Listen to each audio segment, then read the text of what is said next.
네, 안녕하세요. 이 프랑스 군사 전문 매체 메타 디펜스라고 있습니다. 상당히 정확한 편이고요. 여기서 이제 이 현무 5에 대해서 굉장히 그 메타 디펜스의 핵심 편집자가 직접 페브리스 볼프라는 사람인데, 이 사람이 직접 아주 그 깊은 이야기를 다뤘습니다. 조금 사실과 다른 면이 있을 수 있는데 기본적인 틀은 무지하게 정확해요. 기본적으로 뭐냐면 이건 두 가지 얼굴을 가지고 있다. 하나는 김정은과 평양 것들에 대한 사망 확약서. 다른 하나는 이거는 그 언제든지 핵탄두를 실을 수 있는 중거리 핵미사일의 그 일부 직전 상태다. 이런 얘기입니다. 오늘 그 같은 이야기를 메타 디펜스 차례로 그냥 쭉 번역해 드리면서 읽어드리겠습니다. 먼저 세뇌 탈출 자구동료 부탁 말씀 올립니다. 아시다시피 세뇌 탈출은 광고가 잘 붙지 않습니다. 붙더라도 천천히 붙는 경향이 있습니다. 도와주시면 보다 좋은 컨텐츠로 찾아뵙는데 커다란 힘이 되겠습니다. 감사합니다. 제가 어떤 그 매체의 글을 전문을 이렇게 번역하는 적이 그렇게 자주 있진 않아요. 근데 이 메타 디펜스 이 글은 굉장히 잘 조직되어 있고 어디 내다 버릴 데가 거의 없어요. 그러니까 발췌를 할 수가 없더라고요. 길지 않고. 그래서 직접 전문을 옮깁니다. 사실 전문이에요. 한 패러그래프 정도 제가 내다 버린 건 있는데 나머지는 다 전문입니다. 예, 먼저 이제 이 현무 5가 지상 최강의 최상이 아니라 지상 최강의 비핵 탄도미사일이다, 이런 얘기를 합니다. 직접 들어보시겠습니다. 탄도미사일에 관한 뉴스가 다시 뉴스를 휩쓸고 있다. 최근 이스라엘에 대한 이란의 중거리 탄도미사일 MRBM 공격 뉴스가 나오는가 싶더니 대한민국은 대규모 군사 퍼레이드를 통해 현무5 중거리 탄도미사일을 드러냈다. 현무5는 현무 패밀리 중 최신 모델로서 이제까지 세계에서 만들어진 비핵 탄도미사일 중 가장 강력하다. 평양의 핵 위협에 맞서기 위한 한국의 삼축 체계 중 하나를 구성하는 현무5는 북한의 극도로 강화된 벙커를 파괴하기 위해 만들어졌다. 먼저 이제 벙커버스터란 얘기죠. 그리고 지상 최강의 비핵 탄도미사일이다. 예. 그 다음에 이제 다음번 얘기가 나옵니다. 이거는 기본적으로 김정은 사냥 벙커버스터이면서 동시에 중거리 핵 탄도미사일이다, 이야기를 합니다. 예, 직접 들어보시겠습니다. 대한민국이 공개한 현무5는 모든 폭탄의 어머니 모압이라고 불리는 미국의 초대형 폭탄 GBU-43B에 실린 양과 동일한 8톤 탄두를 달고 있다. 한편으로는 대한민국의 삼축체계 군사 사상에 따라 킴킬러, 김정은 킬러 역할을 하지만 대한민국은 필요가 있다면 언제든 핵 탄두를 탈 채비를 끝냈다. 영어로 ready to quickly take the nuclear step if necessary, 그렇게 나와 있습니다. 그러니까 현무5가 기본적으로 두 가지 얼굴을 가지고 있다는 거예요. 하나는 킴킬러 벙커버스터, 괴물 벙커버스터고, 다른 하나는 중거리 핵탄도미사일의 플랫폼이다, 이 소리죠. 네. 그러면서 이제 그 역사를 쭉 짚습니다. 북한에 대한 대응으로 대한민국은 탄도미사일을 만들기 시작했다는 얘기부터 풀어갑니다. 들어보시겠습니다. 장거리 현무 미사일 계획은 북한의 스커드 미사일이 배치되기 시작한 1980년대에 시작됐다. 현무는 장수를 상징하는 검은 거북이다. 1986년에 배치된 현무 1은 초단거리 탄도미사일로서 미국의 나이키 허클리스 대공미사일을 변주시킨 것이었다. 약 5톤 중량의 현무 1은 사거리 180km, 탄두 중량 500kg이었다. 또한 당시 중공 혹은 소련 미사일만큼이나 부정확했다.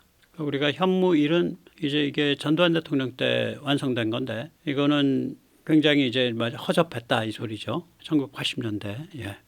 그리고 이제 2006년 북한의 제1차 핵실험 이후 대한민국의 탄도미사일이 급속하게 발전했다는 얘기를 합니다. 그러면서 이때 대한민국은 소련 기술을 완전히 녹여서 자기 걸로 만들었고, 그리고 이 사람 이야기로는 현무2A가 2008년에 배치 시작했다 그래요. 우리는 이제 2010년대에 이게 공개됐거든요, 현무2A가. 그런데 이 사람은 다른 소스가 있는 모양이에요. 2008년 배치 시작이라고 얘기를 해서 일단 그대로 번역을 했습니다. 2006년 북한의 제1차 핵실험 이후 현무 패밀리는 급속 진화했다. 한국의 탄도미사일 발전은 또한 미국이 한국에 채웠던 미사일 지침을 점진적으로 해제한 것과 보조를 함께한다.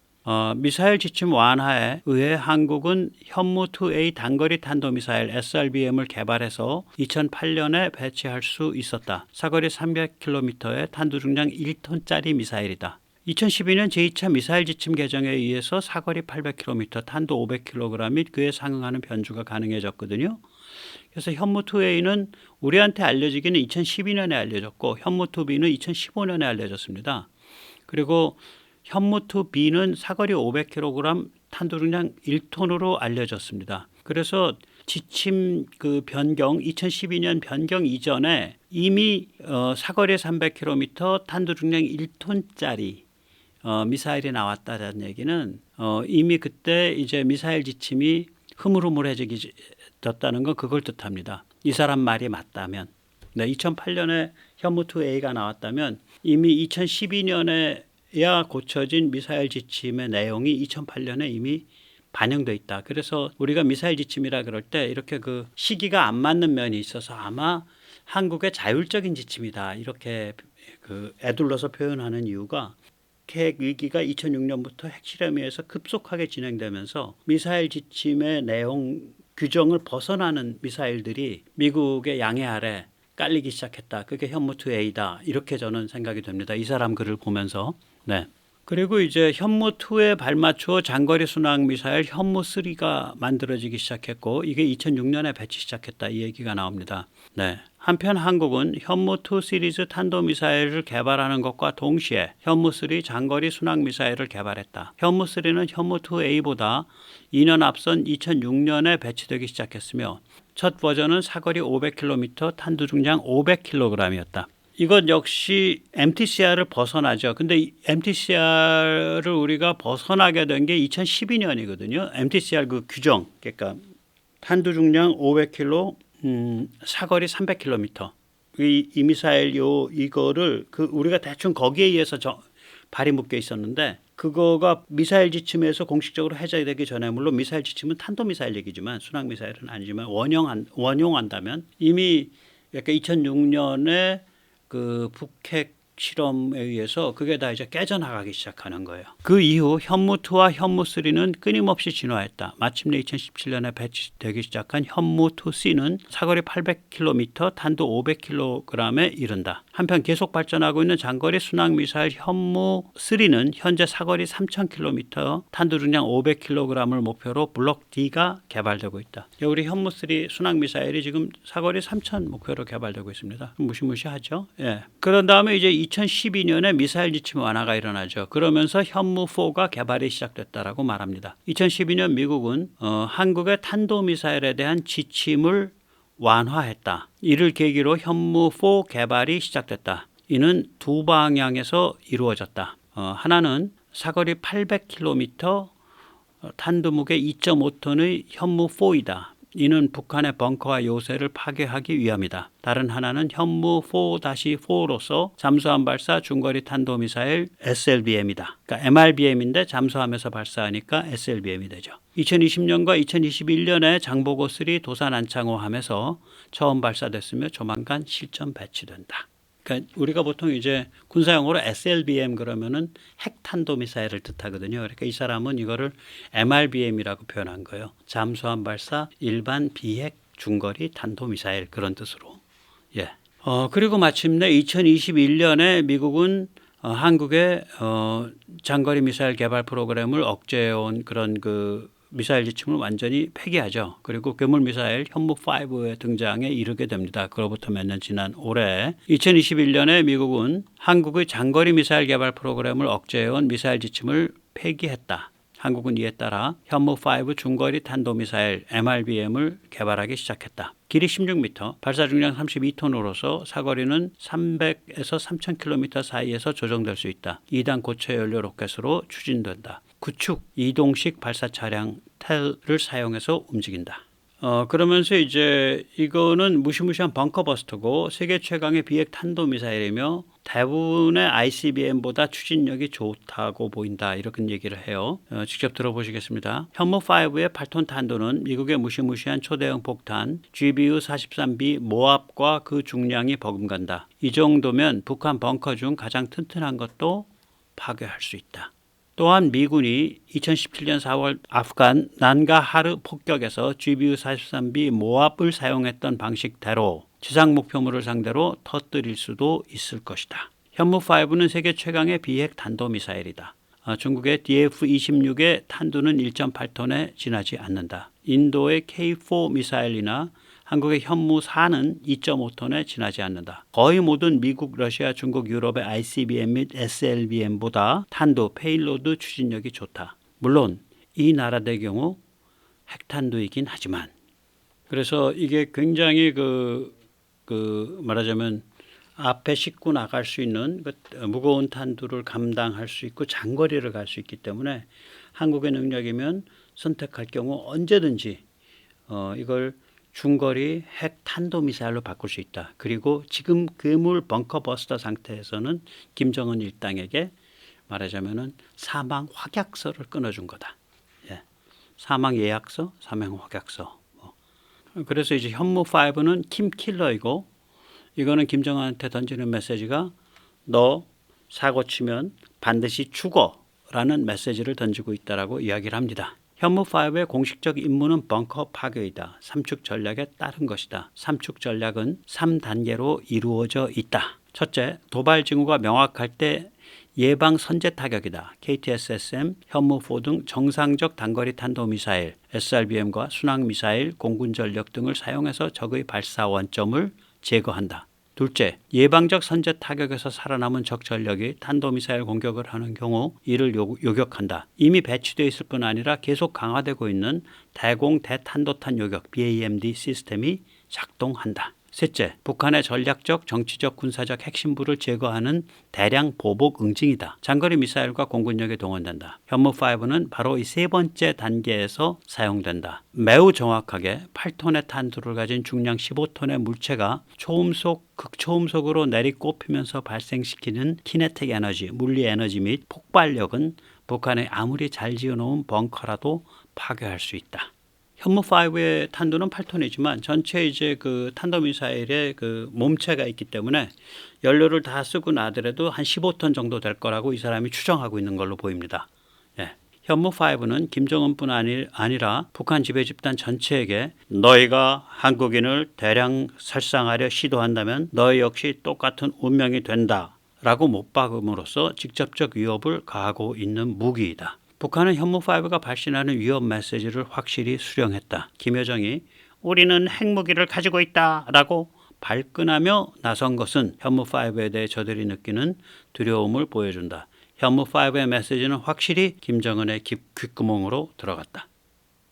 굉장히 냉정하고 균형 잡힌 그런 지금 아주 고급진 평론입니다. 이 평론이. 그래서 제가 이제 전문을 다 옮겨드리고 있는 거예요. 그러면서 이제 현무5의 또 다른 얼굴을 얘기를 이제 하기 시작하는데요. 이거는 중거리 핵탄도 미사일을 위한 플랫폼이다, 이 소리를 합니다. 한번 직접 들어보시겠습니다. 현무5는 평양뿐 아니라 워싱턴, 모스크바, 베이징에도 확실한 메시지를 보내고 있다. 현무5는 핵탄두를 다는데 아무런 문제가 없다. 핵탄두를 소형화하는 것은 매우 어려운 일이다. 그러나 현무5는 대형 탄두를 운반할 수 있기에 핵탄두 소형화에 대한 고민을 원천 제거해 버린다. 그러니까 이게 이제 제가 이제 쭉 요번에 핵 잠재력, 그러니까 뉴클리어 레이턴스라고 부릅니다. 핵 잠재력에 대한 시리즈를 제가 쭉 오늘 펼칠 텐데, 앞으로 오늘부터 시작해서 이게 지금 1탄입니다. 이 관점에서 보면 이게 이제 1, 2탄인데요. 이 관점에서 보면은 뭐냐면은 우리는 이제 사용 후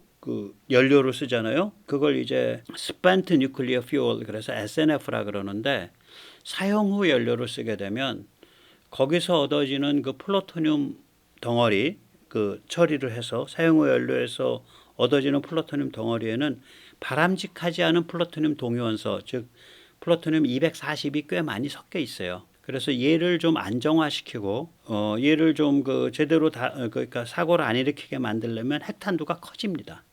소형화하는데 상당한 어려움이 있어요. 그 어려움을 그렇게 크게 겪지 않을 거다. 이 추진체가 워낙에 좋은데 뭐 그게 크게 어렵겠냐, 이런 소리예요. 원래 이제 플루토늄 239의 함량이 약 93% 이상 돼야 되거든요. 군사용 플루토늄에서는.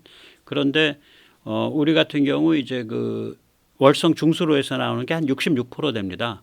그리고 우리 고를 썩이는 플루토늄 240이 한 25%쯤 돼요. 그럼 이제 그거 가지고 핵탄두를 만들려면 플루토늄 240이 사고가 안 나게 좀 안정화시키고 뭐 이렇게 좀 복잡해져요. 그래서 탄두가 상대적으로 커집니다. 그래도 아무 문제 없을 거다 이런 얘기를 합니다. 예.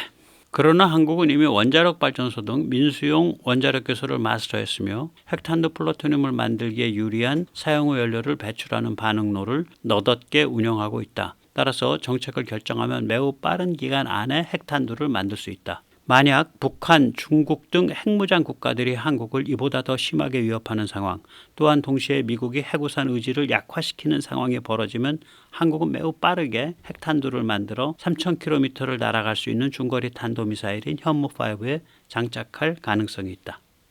그러니까 현무5가 한편으로는 김정은 삼양 확약 벙커버스터이고 다른 한편으로는 중거리 핵탄도미사일을 위한 플랫폼이다. 그 두 가지 얼굴을 가지고 있다는 걸 아주 명확히 지적하고 있습니다. 그러면서 이제 그 현무5는 김정은 사망 확약서이며 동시에 이제 이 기술을 만약에 폴란드 같은 데 제공하게 되면 러시아는 폭망한다. 이런 얘기를 해요. 중거리 탄도미사일 현무5의 공개는 단순한 무력 시위가 아니다.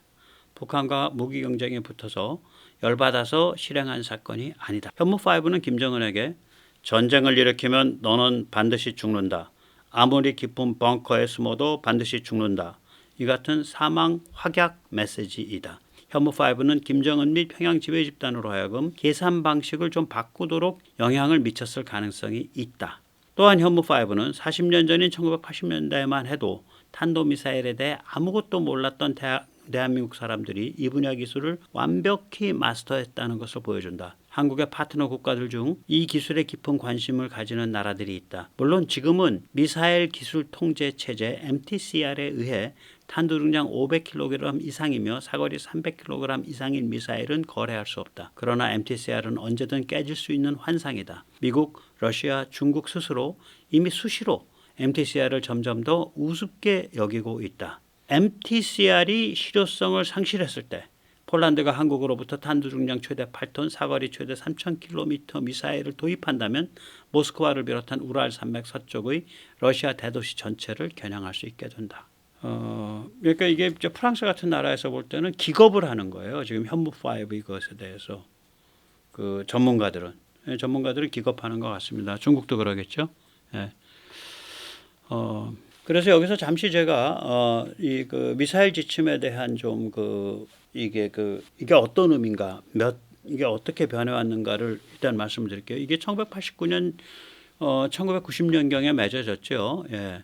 그런데 이제 기본적으로는 2001년에 이제 중국이 WTO에 가입하거든요. 그러니까 미국 입장에서 이제 중국이 앞으로 착해질 것이다라고 이제 확신을 할 시기예요. 그래서 우리 같은 경우는 전 그거랑 관계 있다는 거 보는데 2001년 제1차 개정 전까지는요. 우리한테 적용된 기준은 정말 가혹합니다. 그러니까 MTCR보다도 훨씬 더 가혹해요. MTCR은 사거리 300, 그러니까 중량 500kg인데 우린 사거리 180, 중량 500kg이 적용됐어요. 그러니까 미국이 중국의 WTO 가입에 의해서 중국에 대해서 마음을 놓게 또는 미국이 중국에 대해서 중국이 평화적으로 갈 거라고 착각을 시작하기 전까지는 2001년까지는 한국 손발을 꽉꽉 묶은 거예요. 그래 놓으니까 우리가 처음 만든 것도 결국은 이제 그 나이키 허클리스 변형한 그 현무환 이게 이제 사거리 180km, 중량 500kg이죠. 탄두 중량. 그리고 이제 노태우 무렵에 이게 이제 그 완전히 이제 그 미사일 지침으로 굳어졌고요. 그 다음에 이것은 MTCR 수준보다 더 엄격한 거죠. 예, MTCR은 사거리 300이에요. 탄두 500인데. 근데 우리한테 적용된 건 사거리 180에 탄두 500이에요. 그러니까 MTCR보다 훨씬 더 엄격한 그러한 지침을 강요를 한 거예요. 그런데 그 와중에 노태우 대통령이 소련, 러시아에서 4대 기술을 획득하거든요. 하나는 탄도미사일, 하나는 초음속 순항미사일 램젯 엔진, 다른 하나는 터보 미사일 엔진, 마지막에 대탄도탄 요격 시스템, 그러니까 지금 천궁으로 되어 있는 거, 그거를 우리가 획득한다. 그 레이더랑 미사일이랑 이런 기술들을.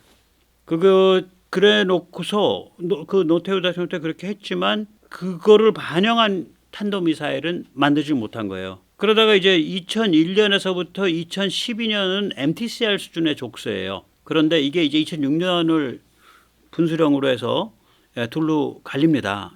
둘로 갈려요. 2006년을 분수령으로 해서 2006년에 북한 제1차 핵실험이거든요. 그래서 이 2006년에 북한 제2차 핵실험 났을 때 우리가 현무3 순항미사일을 배치하는 거죠.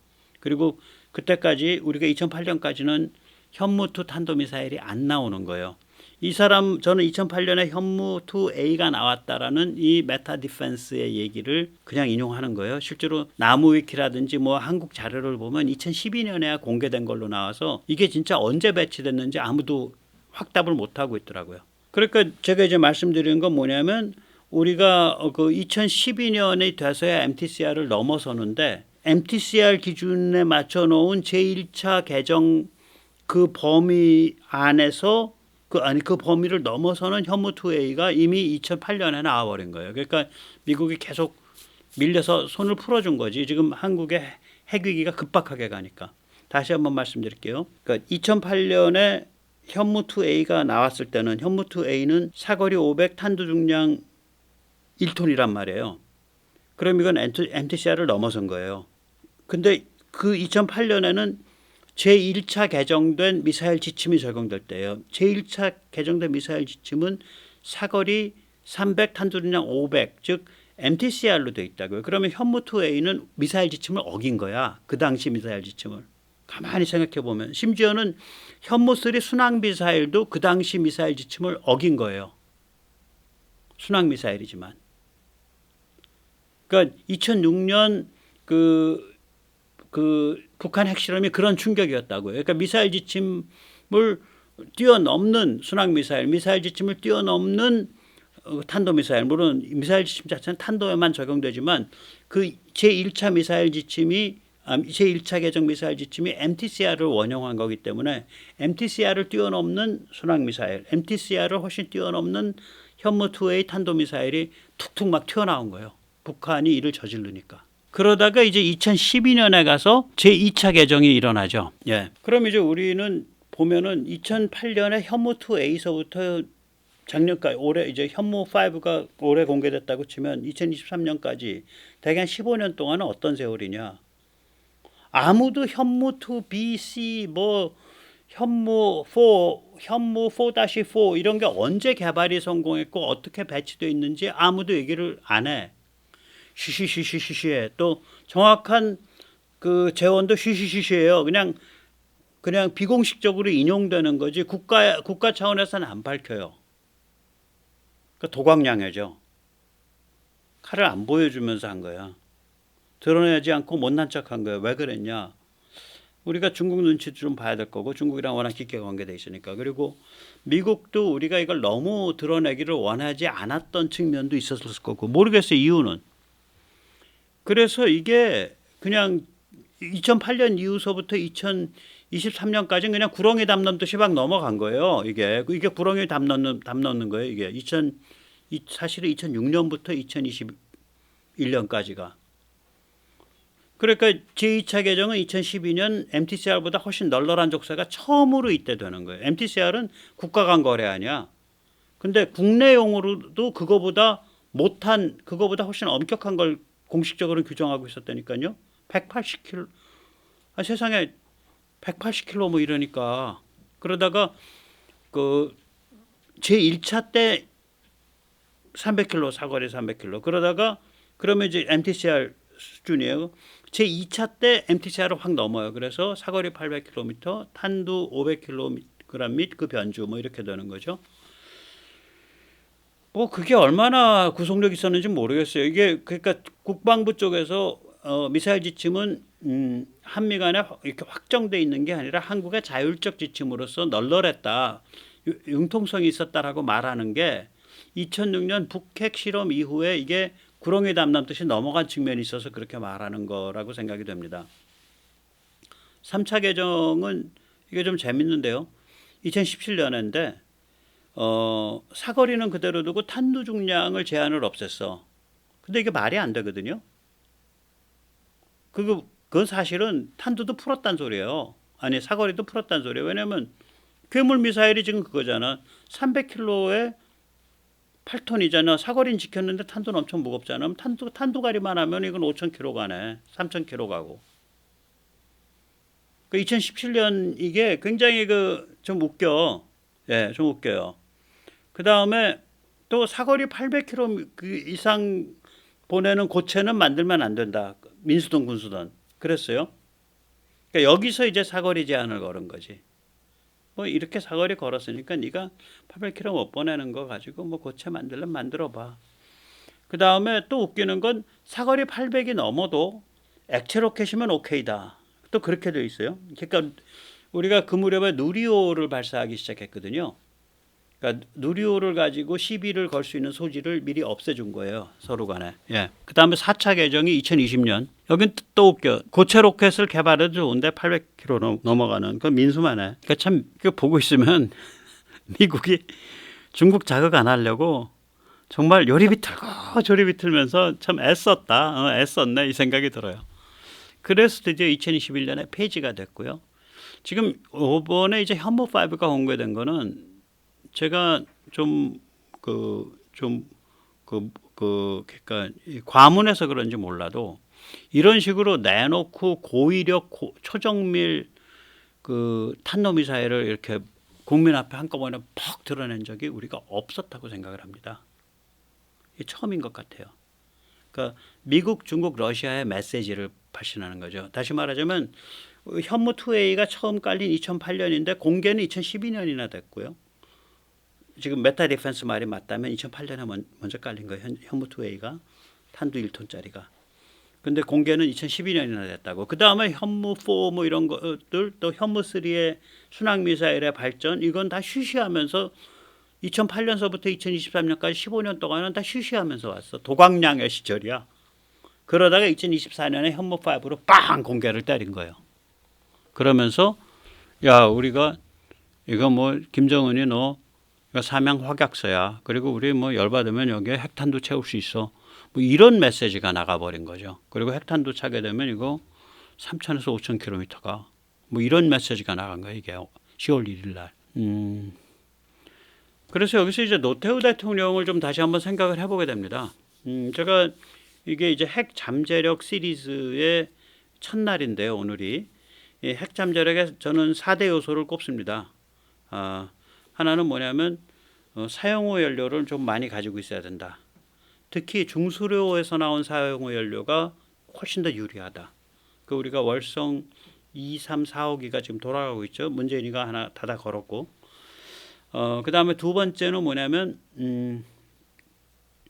탄도미사일 등 이제 그 전달 수단이다. 이거는 이제 그 탄체가 있고요. 그 다음에 얘를 갖다가 날르는 거가 있겠죠. 그래서 전달 수단 보면 노태우 대통령 때 굉장히 중요한 게 많이 일어나요. 일단 플랫폼에 있어서 탄체 플랫폼에 있어서 그러니까 탄체 시스템에 있어서 러시아 이스칸데르 탄도미사일 기술을 흡수하죠. 그래서 우리가 똑같이 생겼잖아요. 우리 현무2가 이스칸데르랑 똑같아요. 사이즈도 비슷하고 형상과 사이즈가 같습니다. 두 번째는 소련 러시아로부터 순항인데 순한이라 그러는데 순항입니다. 순항 미사일 기술을 흡수했죠. 이게 이제 터보 엔진도 러시아에서 왔고, 그래서 우리가 제일 먼저 적용한 게 해성인가 되죠. 그 다음에 램젯은 우리가 한 몇 년 전에 발표한 지대함 초음속 미사일, 램젯 엔진 그때도 러시아에서 왔죠. 그 다음에 원자력 기술에 있어서 이 노태우 대통령 때 순수 국산 APR-1400 개발을 시작했습니다. 그 APR-1400 이전에 OPR-1000은 그 미국의 컨버스천 엔지니어링 CE사의 시스템 80을 고스란히 판박이한 거예요. 시스템 80으로부터 CE로부터 라이센싱을 받아서 그 라이센싱이 지금 웨스팅하우스로 넘어가 있는 거예요. 왜냐하면 CE를 웨스팅하우스가 인수합병했으니까. 그래서 이제 시비가 있는 거예요. 웨스팅하우스가. 웨스팅하우스 주장은 APR-1400이 OPR-1000의 후신이다. 그러니까 우리 지재권의 대상이다라는 거고, 우리 쪽 주장은 APR-1400은 순수 국산이야 처음부터. 그러니까 너희 지재권과 상관없어. 그게 우리 주장이고요. 네 번째는 이제 대공 대탄도탄 요격이죠. 네. 그래서 소련 러시아의 BAMD 기술을 이제 흡수를 했죠. 노태우 대통령 때 이게 들여오기 시작을 한 거죠. 그러니까 우리가 핵 잠재력 4대 요소를 보면 결국 사용 후 연료, 전달 수단, 원자력 기술, 대공대탄도탄 요격인데, 이게 대공대탄도탄 요격이 이게 방어 기술이기 때문에 방어가 돼야 핵을 사용할 수 있잖아요. 방어가 없이 그냥 핵만 써? 그럼 죽겠다는 소리지. 그래서 이 대공대탄도탄 요격이 이게 핵 잠재력이라고 저는 생각을 해요. 그런데 이 4대 요소가 전부 노태우 대통령과 관계가 있습니다. 그래서 이 뭐 핵 잠재력 이런 문제 생각하시는 분들은 다시 한번 노태우 대통령을 좀 조명을 해 주실 필요가 있을 것 같습니다. 네, 오늘 여기까지 모시겠습니다. 감사합니다.